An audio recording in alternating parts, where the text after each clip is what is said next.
Hello, everyone.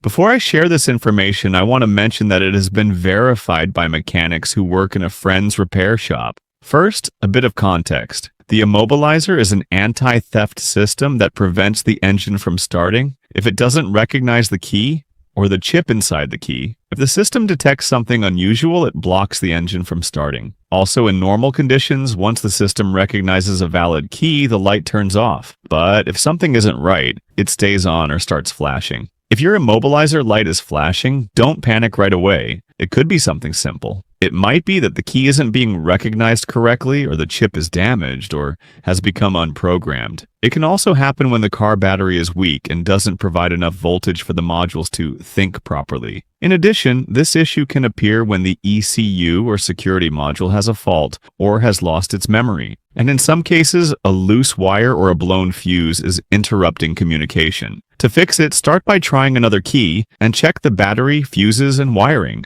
If that doesn't solve it, use a scanner to diagnose the fault. And finally, you might need to reprogram or replace a module. Sometimes disconnecting the battery negative terminal for a few minutes, 30 seconds to 1 minute, can reset minor errors and make the module start its recognition cycle again. Forums mention this as an occasional trick, and after reconnecting the battery, leave the car locked for a few minutes. Then start it and see if the light behaves normally. Another tip that the mechanics at my friend's shop suggest is this. If you have another programmed key, use it. If the light stops flashing or the car starts fine with that one, then you'll know the problem is with the main key. They also recommend checking the coil's impedance to make sure it's within the proper range. And lastly, check the car battery voltage. It should ideally be above 12.4 volts when the engine is off.